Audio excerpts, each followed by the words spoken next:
আজকে আমরা জানব কিভাবে বীজগাণিতিক সংখ্যামালার গসাগু খুব সহজ উপায়ে নির্ণয় করা যায়।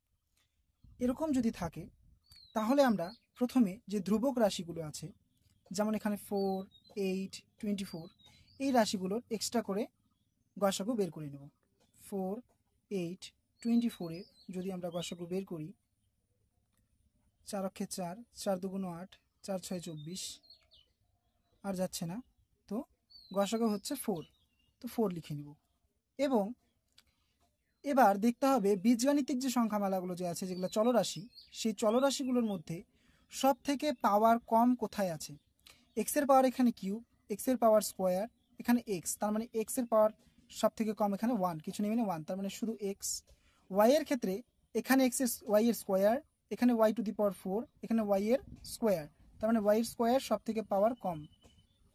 এখানে জেড এর পাওয়ার 4, জেড এর পাওয়ার স্কোয়ার 2, এখানে জেড এর পাওয়ার 3, তাহলে জেড এর পাওয়ার এখানে স্কোয়ার সব থেকে কম, এবং এটাই হয়ে যাচ্ছে আমাদের গসাগুর আনসার। কমেন্ট করো এটার অ্যান্সার কি হবে।